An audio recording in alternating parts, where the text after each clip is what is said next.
ये कहानी कट की है, जिसको ये कह के निकाल दिया जाता है तुम तो एक नंबर के निकम्मे हो, तुम तो कोई काम के नहीं हो हमारे पार्टी से, और उसको पार्टी से बाहर निकाल दिया जाता है। लेकिन असल बात तो ये थी कि कट के पास ना ट्रिपल एस रैंक की पावर थी, बारे में कोई नहीं जानता ना, कि ना कट को भी नहीं पता है कि उसके पास ट्रिपल एस रैंक की पावर है। ठीक है, कट अपने अनजाने ही ताकतों से वो कैसे धमाल मचाता है। कहानी की शुरुआत में हमें मोस्टर के बारे में बता रहे होते हैं फैंड्रे, और इसके अंदर इतनी ताकत है कि वो पूरे एक गाँव को भी तबाह कर सकता है। हमें एक गाँव का सीन दिखाया जाता है जहाँ पे गाँव के लोग जिंदगी की सारी पूंजी इस पे खर्च कर देते हैं, इनको यहाँ समन करने के लिए, बुलाने के लिए कि उन्हें फैंड्रे से बचाएगी। और फिर हम अपने मेन कैरेक्टर को देखते हैं, कार्ड को, वो छुप के ये सारी चीजें देख रहा होता है और फिर कहता है ये सब कितने पावरफुल है। लेकिन फिर कार्ड के पीछे अचानक से फैंड्रिल आ जाता है और अटैक कर देता है, और इसके कारण सारे लोग चौकन्ने हो जाते हैं। और फिर कहता है कि इनके पास तो इनविजिबल की भी पावर है। उसके बाद ये लड़की इस फैंड्रिल को रस्सी से जकड़ लेती है। ये फैंड्रिल कुछ ज्यादा स्ट्रॉन्ग होता है और फिर उसको वहीं उस लड़की को खींच लेता है, उसको पटक के मारने लगता है, और इसके कारण इसको काफी सारा चोट भी आ जाता है। उसके साथ ही उसको हील करने लगता है और उसके कारण उसके में थोड़ा सा जोश आ जाता है। सब मिलकर वो उस मॉन्स्टर को जकड़ लेता है और फिर कहता है इस मॉन्स्टर को तो मारी के रहेंगे हम। फिर इसका फायदा उठा के इनका लीडर अपनी फ्लेम स्वॉर्ड से उसको एक ही झटके में खत्म कर देता है। ये पूरी पार्टी के गांव वालों के सामने कुछ ज्यादा ही फेमस हो जाते हैं। उसके बाद हम अपने मेन कैरेक्टर को देखते हैं, वो बोलता है कि मेरी स्किल यहाँ पे कोई काम नहीं आई, मेरे पास कोई पावर भी नहीं है, मैं तो एक यूजलेस लड़का हूँ, और ये बंदा की टीम का हिस्सा है और इसका नाम कार्ड है। उसके बाद सीन शिफ्ट हो जाता है और फिर गोलनोवा ठूस ठूस के खाना खा रहा होता है। वाला कितना अजीब सा खाना बनाते हैं, मुझसे तो खाया भी नहीं जाता ये खाना।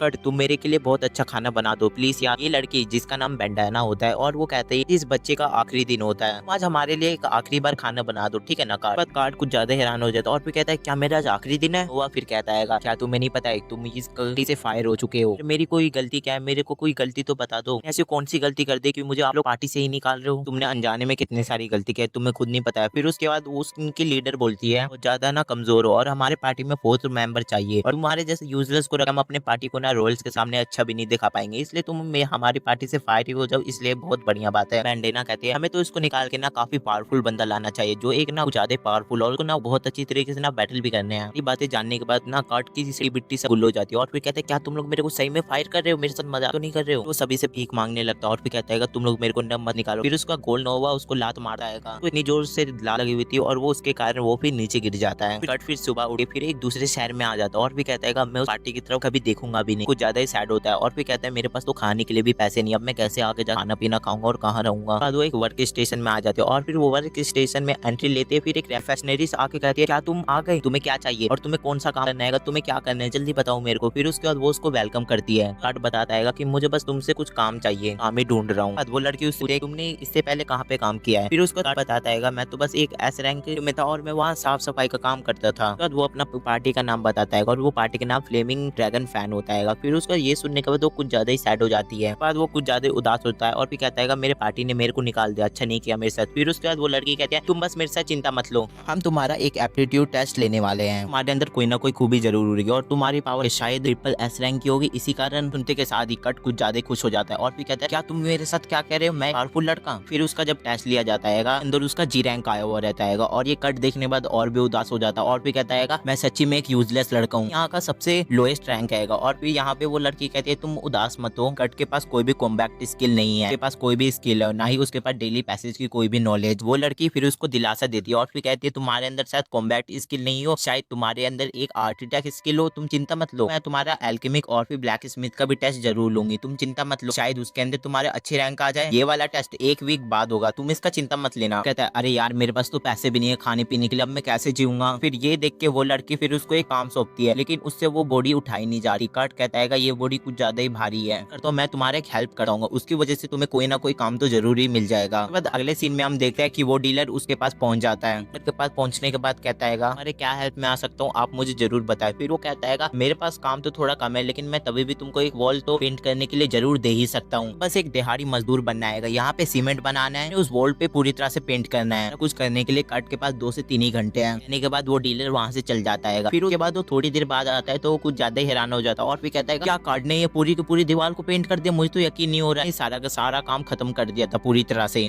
मुझे माफ करना, सीमेंट बस इतना ही था कि मैं ये आधा दीवार ही पेंट कर पाया, और सीमेंट होता तो ये मैं पूरा पूरा काम कर देता, मैंने तुम्हें कोई भी सीढ़ियां नहीं दी थी तो तुम ऊपर कैसे दीवार को पेंट करे। फिर वो बताता है मैं एक पे एक सीमेंट रख के उसके ऊपर दीवार को पेंट करते गया, चिंता मत लो मैंने बस एक छोटा सा जुगाड़ लगा लिया। फिर ये ठेकेदार ये देखने के बाद कुछ ज्यादा ही खुश हो जाता है और फिर कहता है तुम तो बहुत अच्छे उसकी पेमेंट देता है, और फिर कहता है आज के लिए बस इतना ही पेमेंट, क्योंकि तुमने इतना काम कर दिया ना, अब से कल सारे मजदूरों को कल से भूखा रहना पड़ेगा। फिर उसके बाद कट कहता है मैंने क्या गलत काम कर दिया? फिर वो बोलता है तुमने ना एक ही ने ना पूरे 100 मजदूरों का काम कर दिया, मुझे तो यकीन ही नहीं हो रहा है कि केवल तुमने किया है। कट खुश होता है क्योंकि उसको बहुत कम पेमेंट मिलती है, लेकिन कट को लग रहा था उसको काफी सारी पेमेंट मिल गया। और कट कहता है मुझे तो आज कम से कम मेरे 2-3 दिन खाने का तो इंतजाम हो गया। कट पूरी तरह से कंगाल था। फिर उसके बाद हमें 2 दिन का बाद का सीन दिखाया जाता है और कट ने पूरी तरह से उस दीवार को पेंट कर दिया था। ठेकेदार ये देखने के बाद कुछ ज्यादा शौक हो जाता है कि इसने 2 ही दिन के अंदर पूरी दीवार को पेंट कर दिया, कल से कोई भी काम पे आने की जरूरत नहीं है क्योंकि तुम इतना काम ही करते हो। मैंने ऐसा क्या किया कि आप मेरे को निकाल रहे हो? फिर उसके बाद कहता है वो कि तुमने सारे मजदूरों का ही काम कर दिया भाई, तुम इतनी जल्दी सारा काम करते रहोगे तो बाकी के सारे लेबर भूखे पेटी मर जाएंगे। वो कट को उसकी पेमेंट देता है और फिर कहता है ये तुम्हारी आखिरी पेमेंट है, ठीक है ना? कट फिर दुखी हो जाता है और फिर कहता है मुझे समझ नहीं यार मेरे साथ क्या हो रहेगा। बाद वो दोबारा से उस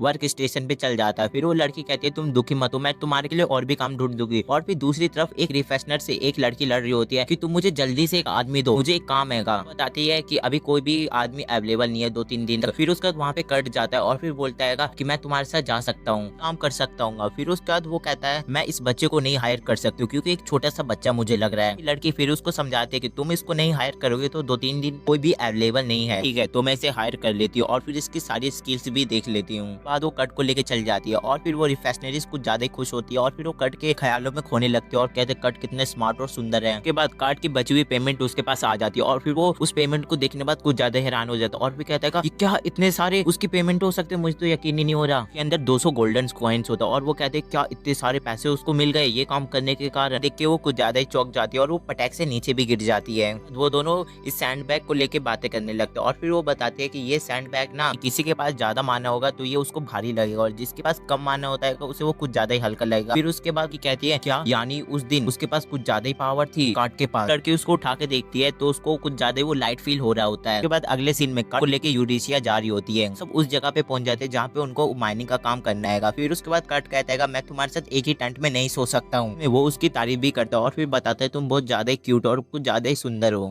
तुम क्या बोल रहे हो मेरे बारे में? हाँ, मैं तुम्हारे बारे में सच बोल रहा हूँ, तुम चिंता मत लो, मैं झूठ नहीं बोल रहा। दुनिया देखी है और तुम कुछ ज्यादा ही क्यूट हो। वो मारते हुए कहती है तुम मेरे को बारे में ऐसे मत बोलो। फिर उसके बाद वो कट को फिर उबला हुआ आलू देता है खाने के लिए, इसको पकाएगा। वो ये देख के कुछ ज्यादा ही खुश हो जाता है और फिर कहता है तुम्हें क्या लगता है किसने पकाया है, दिमाग मत खाओ, तुम इसको चुपचाप खा लो। उसके बाद हम रात का सीन देखते हैं जहाँ पे एक ही टेंट में सो रहे होते हैं। बाद कट को नींद नहीं आ रही होती है। फिर उसके बाद वो पीछे मुड़ के देखते हैं लेकिन वो यू एरिया कुछ ज्यादा आधी हालत में थी और फिर कहता है यू एरिया ने कुछ कपड़े भी नहीं पहने हुए और मुझे ना मैं तो एक लड़का हूँ, उसको मेरे पे इतना भरोसा कैसे हो गया। फिर उसके बाद वहाँ पे कट अपने बाहर निकल जाता और फिर कहता है मुझे किसी भी लड़के के साथ नहीं सोना चाहिए। कट कहता है ओ यू एरी तुम्हें ऐसे नहीं सोना चाहिए क्यों ना मैं एक लड़का हूँ ना। तो बाहर जाने लगता है। फिर उसके बाद यू एरी सोचती है कि कट को ज्यादा ही अच्छा लड़का है, मैं तो यहाँ पे जानबूझ के ऐसे सोई थी क्योंकि मैं कट को पहचान पाऊँ क्योंकि मुझे कट के साथ 7 दिन रहने हैं, तो मैं चेक कर रही हूँ। फिर उसके बाद हम अगले दिन का सीन देखते हैं जहाँ पे कट बाहर आके सोया हुआ रहता है। तो वहाँ पे यूरी उसके पास जाती है और फिर बोलती है तुम तैयार हो जाओ क्योंकि हमें अभी माइनिंग करने जाना है, 7 दिन के अंदर अंदर ही 10 गोल्ड कॉइन का इंतजाम करना है। ये डिसाइड कर लिया है कि हमें कहाँ पे माइनिंग करना है, तो हम ढूंढ लेंगे, तुम इसका चिंता मत लो। बाद कट उसको लेके एक जगह पे आ जाता है। फिर उसके बाद कट एक पत्थर को उठाता है और फिर उस पे हैमर के मार के फिर उसको फिर दिखाता है ये देखो क्रिस्टल। वो ऐसे करके बहुत सारे क्रिस्टल इकट्ठा कर देता है और फिर यूरी ये देखने बाद कुछ ज्यादा हैरान हो जाती है और फिर कहते हैं क्या तुम्हें ये सब आता है, क्या तुमने इतनी जल्दी इतने सारे क्रिस्टल को इकट्ठा कर लिया। ज्यादा खुश होती है और फिर कहते हैं हमें पहले अटैम्प में इतने सारे क्रिस्टल मिल गए। कार्ड कुछ ज्यादा क्रिस्टल को इकट्ठा करने लगता है कि यूरी कुछ ज्यादा ही शौक हो रही होती है। इसे बेचने वाले अरे थांबा थांबा। फिर उसके बाद वो अपना मैजिक यूज करके उसको एक मैजिक क्रिस्टल में बदलने लगा है और ये देखे तो सही में यूरी के तो होप तो उड़ जाता है और फिर वो कहता है मुझे तो यकीन नहीं हो रहा, मैं तो चक्कर खा के गिरने वाली हूँ, इस छोटे से बच्चे में इतनी पावर है। देख के वो हैरान हो जाते हैं कि वो एक ही सेकंड में एक क्रिस्टल को ना मैजिक क्रिस्टल में बदल लेता है। फिर उसके बाद वहाँ पे कट कहता है मेरा माना कम है ना इसलिए मैं धीरे धीरे इसको मैजिक क्रिस्टल कर रहा हूँ। कट अपने मन में सोचता है जिसके पास कम माना होता है वो धीरे धीरे ही मैजिक क्रिस्टल को बदलता है। बस ये सारी चीजें उल्टे ही सोच रहा होता है, उसके पास ज्यादा माना होगा और वो जल्दी जल्दी ये सारी चीजों को बना लेगा। वो सारी चीजों को उल्टा सोच रहा होता है। हमें शाम का सीन दिखाया जाता है जहाँ पे यूएरी एक सेलर्स के पास आई थी वो सारे क्रिस्टल को बेचने के लिए। कट कहता है अच्छा तुम तो बहुत ज्यादा क्यूट है, तुम अब चल जाओ उस सेलर्स के पास ये सारे के सारे क्रिस्टल को बेचने के लिए। यूएरी एक बंदे के पास आ जाती है वो क्रिस्टल को बेचने के लिए। तुमने ये स्टोन को कहाँ से पाया और तुम मुझे बताओ ये कौन सा ऐसा मैजिशियन है जो ऐसे ऐसे करके तुम्हें दे रहेगा। फिर उसके बाद वो अपना दिखाती है और फिर कहता है अच्छा ठीक है अब से मैं ये तुमसे ये सवाल नहीं पूछूंगा, टेलीपोर्टेशन का यूज कर रहा हूँ कार्ड, मुझे माफ कर देना। बाद वो वहाँ से टेलीपोर्ट होके फिर किसी दूसरे सेलर्स के पास चल जाती है। बाद वो किसी लड़की के पास आ जाती है और वो क्रिस्टल देख के कहती है ये तो कम से कम 10 सिल्वर कॉइन्स के हो गए। फिर उसके बाद यूरिया कहती है मुझे लग ही रहा था कार्ड इतना भी पावरफुल नहीं है कि वो इतनी अच्छी चीजें बना के मुझे देगा। उसके बाद वो उसे चेक करने के लिए चल जाती है। उसके बाद वो जैसे ही वापस आती है और फिर बोलते हैं तुम्हें इसके बदले 10 गोल्डन कॉइन्स मिलेंगे। क्या बोले 10 गोल्डन कॉइन्स? क्रिस्टल कुछ ज्यादा ही छोटा हो लेकिन इसके अंदर कूट कूट के माना भरा हुआ है। वो अपना सारा सामान उसको बेच देती है और उसको गोल्डन कॉइन्स मिल जाते हैं। कि उससे कहती है तुम मेरे से वादा करो, तुम मेरे को ये सामान ला के दोगे और किसी भी सेलर्स के पास नहीं बेचोगे। फिर उसके बाद वो कहता है और तुम मुझे ये भी बताओ ये ऐसा कौन मैजिशियन है जो ऐसी चीजें बना के तुम्हें दे रहा है। फिर उसके बाद वो बोलता है मैं तो तुम्हें उसका नाम नहीं बताने वाली हूँ। इटालियन का नाम पूछने लगता है और यूरी उसको मना कर देती है और फिर कहता है तुम्हें बस अपने इससे मतलब लो, तुम्हें बस क्रिस्टल मिलना चाहिए और कोई चीज से नहीं। बहुत अच्छा काम कर रहेगा, उसे तो किंगडम के भी अंदर काम मिल सकता है। तो क्रेशेल के पास आ जाती है और फिर उससे पूछते हैं तुम मुझे कार्ड के बारे में सारी चीजें बता दो। फिर उसके बाद वो बोलते हैं कार्ड क्या तुम्हारे पास है? सीमी सवाल पूछते हैं ये कार्ड है कौन? क्रिश्चियन बोलती है कि मैं तुम्हें इसके बारे में कुछ भी नहीं बता सकती हूँ। फिर वो अपना रॉयल साइन दिखाती है और फिर वो ना सारी चीजें फिर उसको इन्फॉर्मेशन सारी उसको लाके देता है यूरी को। कार्ड का रैंक जी आएगा, वो पहले किसी एक पार्टी में काम करता था और वो पार्टी का ट्रिपल एस रैंक था, बस इतना ही काफी है। सो गोल्डन कॉइन्स ये कार्ड के अकाउंट में तुम जमा कर देना, ठीक है ना। बाद वो मना करती है कि तुम्हें ना कार्ड की आइडेंटिटी किसी को भी नहीं बताना, ठीक है ना। फिर उसका वो कहती है अच्छा ठीक है। यूरी जब कार्ड के पास आती है और फिर कार्ड दिनों में ही एक बहुत अच्छा वुडन से घर बना दिया था और फिर कहता है ये घर तुमने कैसे बनाया, और वो उसके वहीं पे तोते उड़ जाते हैं और फिर कहता है मुझे कार्ड कितना शौक देगा। फिर उसके बाद हमें वो पुराने गिल्ड का सीन दिखाया जाता है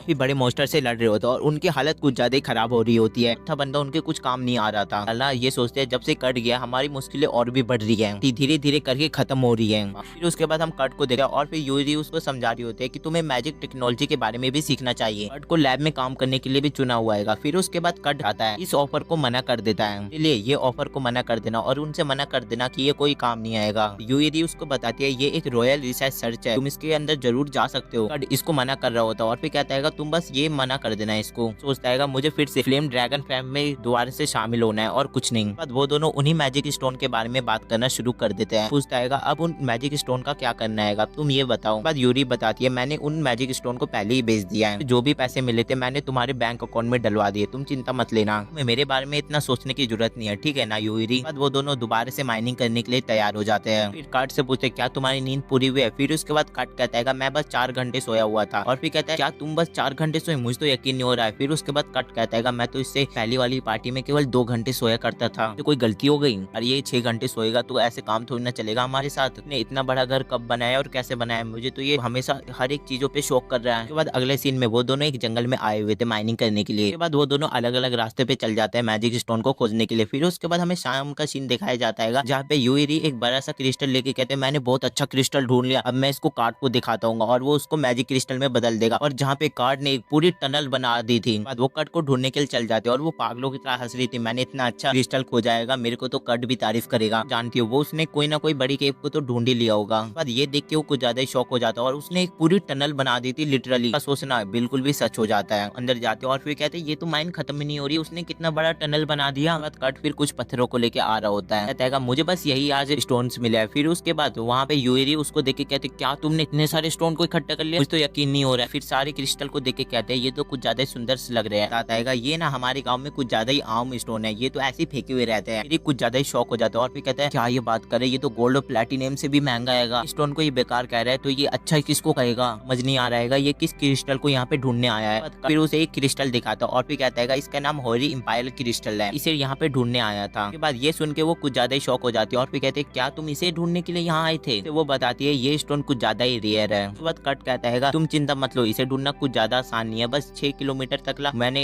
माइनिंग करी, आराम से मिल जाता है। बाद कट फिर लगता है। फिर उसके बाद यूरी नोटिस करती है कि कार्ड ने ना काफी बड़ी टनल बना दी थी, एक सिटी से ना उसको दूसरी सिटी में जोड़ दिया था, सब ना माइनिंग करके फिर दूसरी सिटी में जा सकता है। और फिर उसने ना 2-3 सिटी में जाने का रास्ता बना दिया था। और फिर यूरी कहते हैं मैं तो इसकी सारी चीजों को हरियाण। बाद वो बताती है कार्ड ने जो रास्ता बनाया था वो एक समाइला टोन को जोड़ता है। फिर यहाँ पे रह के सारी बातें को सोच रहा होता है, तभी फिर वहाँ पे एक बैंडेला आ जाती है। तुम यहाँ पे क्या कर रहे हो बैंडेला? यहाँ पे इसलिए आई हूँ क्योंकि मुझे उस पार्टी ने लात मार के बाहर निकाल दिया, पार्टी बिल्कुल भी खत्म हो चुकी है, मैं उनके साथ क्या क्या हुआ है ये तो मैं तुम्हें बता भी नहीं सकती हूँ। बाद हमें एक पास्ट का सीन दिखाया जाता है जहाँ पे गोल्डोवा ने को ऑर्डर दिया था कि तुम गार्ड को कहीं से भी ढूंढ के लेके आओ, कहीं से भी पकड़ के लेके आओ, इस पार्टी में उसको दोबारा रिजॉइन कराओ। पार्टी में वो आने के लिए मना करे तो उसको तुम जान से भी मार देना, लेकिन उसको किसी भी हालत में लेके आना। उसके बाद हमारे सामने ये रिवील होता है कि गोल्डनोवा को बैंडेला ने फंसाया था, सारे के सारे रॉयल्स गोल्डनोवा का पीछा कर रहे हैं तो पकड़ सके। और फिर बैंडेला बता रही होती है कि मुझे भी उस पार्टी से निकाल दिया, पता नहीं क्यों ऐसा कर रहे हो उनके साथ। बाद कट भी कहता है क्या तुम्हें भी उस पार्टी से निकाल दिया? मुझे निकाला तो सही है, तुम्हें किस वजह से निकाला? उस पार्टी में जाने के कुछ ज्यादा ही कम चांसेस है, तो तुम अब वर्क स्टेशन में काम ढूंढने के लिए जा रहे हो, लेकिन मेरे पास तुम्हारे के लिए काम है, क्या तुम उस काम को करना चाहते हो? दोस्त की शॉप में हेल्प कर सकते हो। के बाद कट थोड़ा बहुत सोचता है और फिर कहता है मैं इसके दोस्त की शॉप में हेल्प कर सकता हूँ। मैंडेला उसको मना लेती है। कट फिर उस शॉप की तरफ निकल जाता है। हमें ये बताया जाता है वो जिस शॉप में काम करने के लिए जा रहा होता है इटालियन मास्टर है, शॉप का ओनर है वो,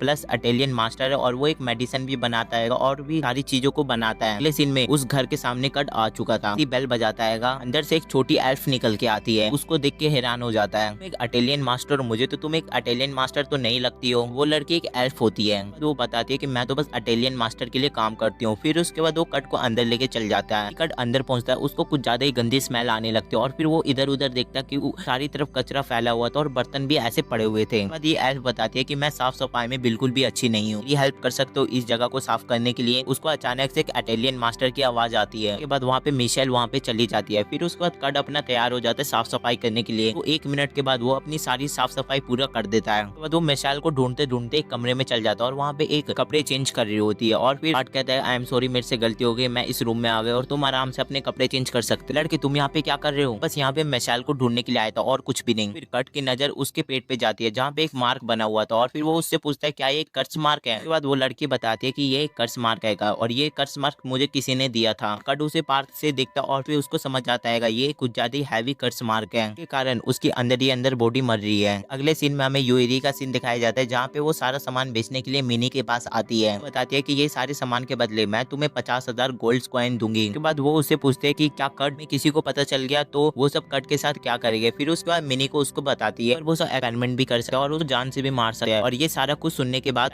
वो के बारे में वो किसी को भी नहीं बताएगा, कर लेता है कि वो अब से एक इटालियन मास्टर बनाने वाला है, अब से अपने बॉडीगार्ड के तौर पे रखेगा। यूएरी सोचने लगे कि उसको खुद के अपने एबिलिटी के बारे में पता नहीं है। कट की तरफ सीन शुरू हो जाता है जहाँ पे वो कुकिंग कर रहा होता है। अगली मुलाकात उसकी इटालियन मास्टर से हो जाता है। कट उससे माफी मांगता है और कहता है ना मैंने तुम्हारा किचन बिना पूछे तुमसे यूज कर लिया, मैं उस लड़की के लिए खाना बना रहा हूँ। और ये सुनने के बाद इटालियन मास्टर ये सुनने के बाद ज्यादा शौक हो जाती है और फिर कहती है तुम्हें ये कैसे पता कि ऊपर एक लड़की है? कहती है तुम ये किसी को भी मत बताना कि वो लड़की यहाँ पे रही और ध्यान रखना। 3 सिल्वर कॉइन दे देती है और वो जाने के लिए कहता है। कट यहाँ से चला जाता है। वेलिया उस लड़की के पास उसका खाना लेके आता है, ड्रेस कुछ ज्यादा ही अजीब होती है। वो कहती है कि तुम्हारी ड्रेस ऐसे अजीब है, तुम इसको थोड़ा सही कर लो। तो जानती हूँ मैं अपनी ड्रेस को खुद से सही नहीं कर सकती हूँ। फिर उसके बाद वेलिया उसके खाने को बैठ के खाने लगी है। कट का खाना खाती है उसको कुछ ज्यादा ही अजीब सा होने लगे और वो अचानक से गिर जाती है और फिर वो एल्थिनिस कुछ ज्यादा सोचने लगती है कि क्या कट ने उसको मारने के लिए जहर मिला दिया। और फिर वो उठी और फिर कहती है क्या मेरा कर्ज दूर हो गया? तो अचानक से खड़ी हो जाती है और फिर कहते हैं कि मेरा कर्ज दूर हो गया। और फिर एल्थिनिस कुछ ज्यादा खुश हो जाती है और फिर कहती है उस कट का बहुत ज्यादा शुक्रिया अदा मैं करूंगी जाके। फिर हमें एक अलोन बंदे का सीन दिखाया जाता है, मुझे माफ करना उसका कर्ज मार कब से दूर हो गया है, उसका कर्ज मार कब हटा दिया जाएगा, अब मैं उसका दोबारा से लगा वो मारता काम करने की कोई भी जरूरत नहीं है, तुम ये सारा काम अब मेरे पे छोड़ दो। वो लड़की कुछ समय में तो मरने वाली है, तुम इसकी चिंता मत लो। बाद वहाँ से सीन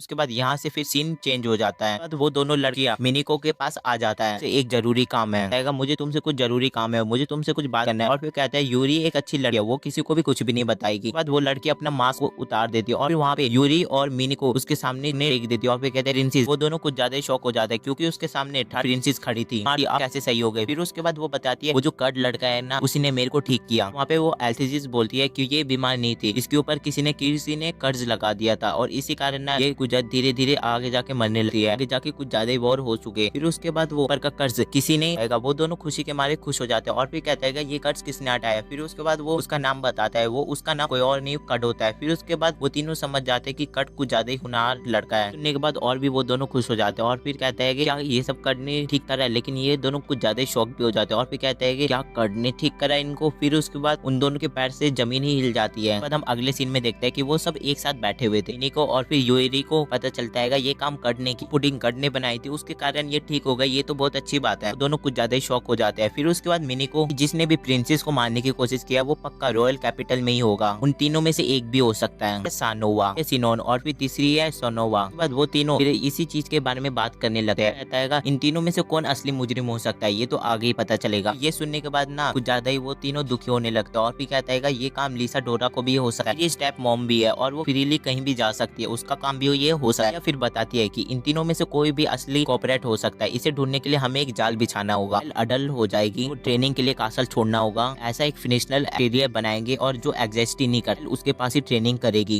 इन तीनों में से रियल कैपरेट होगा वो जरूर एल्टेलियन मास्टर को जरूर बताए। फिर यूएरी के दिमाग में एक आइडिया आता है। फिलिया को वही मैजिक क्रिस्टल दिखाती है और फिर बताती है तुम इसे कहीं भी टेलीपोर्टेशन कर सकते हो। फिलिया ये देख के कुछ ज्यादा शॉक हो जाती है और फिर कहती है क्या ये एक मैजिक स्टोन, इसके अंदर इतना सारा माना, ज्यादा ही रेयर है और इसके अंदर कुछ ज्यादा हाई क्वालिटी है। बाद हमारा फिर से कट की तरफ सीन शिफ्ट हो जाता है जहाँ पे वो ओफेलिया के घर पे गया था और वो ओफेलिया के घर पे ताला लगा हुआ था। फिर उसके बाद एक लड़की आती है और फिर बताते हैं कि यहाँ पे अब ओफेलिया नहीं है, वो आप ही को ढूंढने के लिए गया है। बताता है कि तुम्हारे जाने के बाद वो सब भी कहीं चल गए थे। तो लगता है कि उसने कोई गलती करी है, इसी कारण वो सब चले गए कट को छोड़ के। रेस से कोई गलती हो गई है तो मेरे को बता दो प्लीज, ये कोई भी काम नहीं है। एक बाद कट कुछ ज्यादा उदास हो जाता है और फिर कहता है आज मेरे को भूखा पेट सोना पड़ेगा क्या। वो एक रेस्टोरेंट में आके खाना खाने लगता है। उसके पास ही में एक पार्टी बैठी हुई बात कर रहे होते हैं, हमारा वो बंदा नहीं आया इसलिए आज हम उस मिशन पे नहीं जा पाएंगे। इसी चीज के बारे में डिस्कस कर रहे होते हैं और यहाँ पे ये कट सारी बातें सुन रहा होता है और फिर कहता है एक मेंबर कम है उनका सामान उठाने के लिए, मैं भी तो उनके साथ जा सकता हूँ। कट उनके पास चला जाता है, मैं तुम्हारी हेल्प कर सकता हूँ। फिर उसके बाद वो बोलता है हम एक आयरन गोलम को मिशन पे जा रहे हैं, मैं एक कॉम्बैट स्किल में अच्छा नहीं हूँ लेकिन मैं सामान उठाने के लिए बिल्कुल भी राइट हूँ। वहाँ पे वो लड़की मना कर देती है, अरे तुम एक सामान भी उठा पाओगे, तुम्हारे अंदर इतनी जान ही नहीं है। साइड वाला बंदा उसको मारता है और फिर कहता है मैं यहाँ पे लीडर हूँ, यहाँ पे तुम लीडर हो। तो बताता है हमें एक ऐसा पोर्टर चाहिए जो 200 किलो का सामान उठा सके, ऐसा काम कर सकते हो। फिर उसके बाद ये सुनने के बाद फिर एक को उठाता है, लगता है कि वो अभी भी उसको प्रूफ नहीं कर पाया। फिर उसके बाद वो आर्मर पहने हुए आदमी को भी उठाता है। फिर उसके बाद वो कहता है अच्छा तुम तो इसके लिए एलिजिबल हो। उन दोनों को आराम से उठाता है और ये देखने के बाद वो आर्मर वाला बंदा कहता है ये इसके अंदर तो काफी दम है। वो सभी एडवेंचर के लिए निकल जाते हैं। सभी फिर अपना इंट्रोडक्शन देने लगते हैं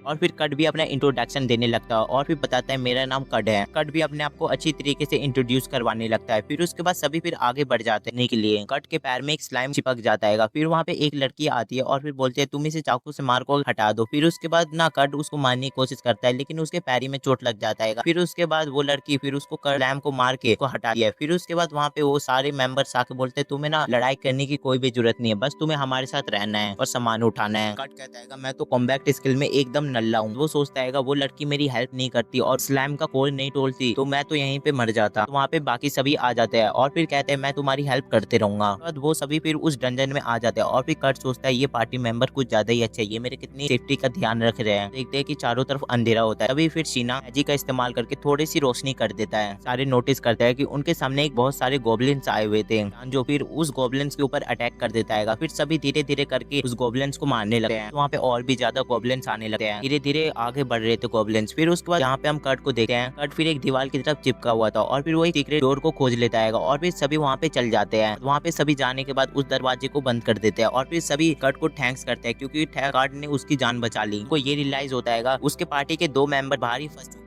काफी सारे गोबलिन्स है, तुम दोनों यहाँ से चल जाओ और मुझे तो लगाएगा कि हम यहाँ पे नहीं बचने वाले हैं, लड़ूंगा। फिर उसके बाद शीना उसको मना कर देती है और फिर कहती है तुम्हारे अंदर एक स्लाइम मारने की तो ताकत नहीं है, तुम गोबलिन्स को कैसे हराओगे, ताकि मुसीबत खड़ा कर दोगे। उसके बाद शीना को रियलाइज होता है कि वो दोनों मिलके उस सारे गोबलिन्स को संभाल लेंगे। जिसके बाद वो दोनों धीरे धीरे करके आगे बढ़ने लगते हैं। जैसे ही थोड़ा आगे बढ़ता है कि उनको ये नोटिस होता है कि उसके सामने एक गोलम्स आ चुका है।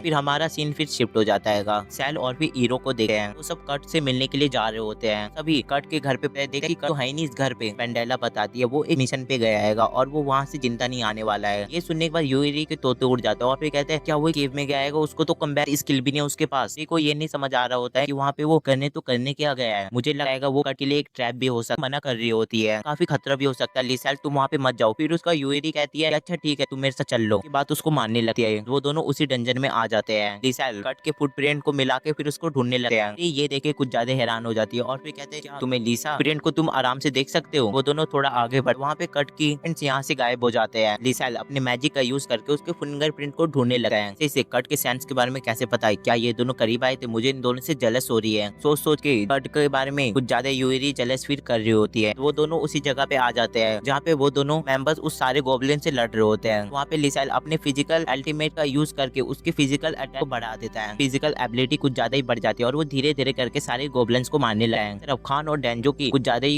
हालत खराब हो रही होती है। तो यूरी जाके उनकी हेल्प करने लगा है। इस तरफ हम शीना और कार्ड को देखते हैं और उनके सामने गोलम्स आया हुआ था, सामने आयरन ड्रैगन भी खड़े थे। और फिर वहाँ पे शीना कुछ ज्यादा हैरान होती है और भी कहती है अब हमारे मरने का समय आ चुका है। से भी माफी मांग रही होती है कि वजह से कट भी यहाँ मरने वाला है। कट उनको शांत करता है और फिर कहता है मैं इसको जाके हराऊंगा। फिर उसके बाद वहाँ पे शीना उसको रोकने की कोशिश करता है, लेकिन फिर कट उनके ऊपर चल जाता है और फिर धीरे धीरे करके उन आयरन गोलम्स को हराने लगा है और जाके चाकू से अटैक करने लगा है। करके वो सभी के बॉडी पार्ट को काटने लगा है। शीना के कुछ ज्यादा होश उड़ जाता है और फिर कहता है क्या कट इतना ताकतवर है, मुझे यकीन नहीं हो रहा है। अचानक से वहाँ पे यूइरी की एंट्री हो जाती है। ठीक कहती है क्या कट तुम यहाँ पे ठीक हो। ये देख के कुछ ज्यादा शॉक हो रही होती है कि कट यहाँ पे बिल्कुल भी सही है। ये दिखाएगा वो अपने ड्रैगन की मदद से वो सारे मोस्टर को आराम से हरा उस यूइरी के पास आके बोलता है मैंने सारे स्टील ड्रैगन को हटा दिया, जल्दी से जाके खान और डेंजो की हेल्प करो। उन दोनों की हेल्प पहले ही कर दी है, तुम इस चीज के लिए चिंता मत लो, मैंने उन दोनों की हेल्प पहले ही कर दी है। ये थोड़े इंजर्ड है लेकिन वो पहले की तरह थोड़े ठीक हो जाएंगे। तो यूइरी सोचती है कि इसके तो सारे रैंक जीजी आए थे लेकिन ये इतना ताकतवर कैसे है, एबिलिटी तो एस रैंक की है, ये काफी कुछ ज्यादा ही स्ट्रॉन्ग है। किसी भी को ये बात नहीं पता है कि यहाँ पे कार्ड कुछ ज्यादा ही स्ट्रॉन्ग है। वो सभी यहाँ से बच के फिर एक नई जगह पे आ जाते हैं। यूइरी फिर कार्ड को बताती है कि मैं मेरे लिए तुम्हारे लिए एक न्यू एक जॉब है और वहाँ पे मैं भी काम करने वाली हूँ, तो मेरे साथ काम कर सकते हो। तो वहाँ पे वो मना कर रहा होता है और फिर कह रहेगा मैंने अभी अभी इस पार्टी को ज्वाइन किया है, को कैसे छोड़ सकता हूँ, तुम मेरा टेंशन मत लो, हम लोग अपना संभाल लेंगे, तुम जाओ, काफी अच्छा ओवर रहेगा, तुम इसको ठुकराओ मत। वहाँ पे यूइरी बताते कि तुम्हारे लिए भी वहाँ पे अपॉर्चुनिटी है, भी वहाँ पे भी काम कर सकते हो। के बाद कुछ ज्यादा ही खुश हो जाता है और फिर कहते हैं अच्छा ये सब भी मेरे साथ काम कर सकते हैं। वहाँ पे सभी जा रहे होते हैं। अभी फिर कट एक मोटर का हैंड उठाता है और फिर कहता है मैं इस पार्ट को अच्छे दाम में बेच भी सकता हूँ। उसको बता रही होती है कि तुम यहाँ से जाने के बाद तुम्हारा एक और एप्टीट्यूड टेस्ट होगा, रियल एबिलिटी के बारे में बताया जाएगा। अगले सीन में हम लोग देखा कि वहाँ पे कट मिनिको के पास आ चुका है। के बाद वहाँ पे वो अपना इंट्रोडक्शन देती है और फिर बताती है मेरा नाम कट है। वो बताती है मैं तुम्हारा यहाँ पे एप्टीट्यूड टेस्ट लेने वाली हूँ। इस सीन में हम लोग देखते हैं कि वो सभी मेंबर के साथ पार्टी करने लगा और फिर कट यहाँ पे कुछ ज्यादा ही खुश होता है। कट के एप्टीट्यूड का भी रिजल्ट आ चुका है। बाद वो सारी चीज साफ हो जाती है, क्लीनिंग, माइनिंग और फिर वो में बी रैंक का है। असली बात तो कुछ और है। यूइरी मिनिको को बता रही होती है से झूठ बोला है, का रैंक बी है, लेकिन असली बात तो कुछ और है। असली बात तो ये है कि वो एसएस रैंक का है। वो दोनों फिर कट के बारे में बातें करने लगते हैं। यूइरी बोलती है कि हमारे प्लान के हिसाब से बिल्कुल भी सही होगा। फिर वहाँ पे क्रिस्टल भी आ जाती है। वहाँ पे ये सारी बातें सुन लेती है और फिर कहती है क्या कट एसएस रैंक का है, कि उसके होश उड़ जाते हैं। मैं ये किसी को भी नहीं बताऊंगी, तुम लोग चिंता मत लेना।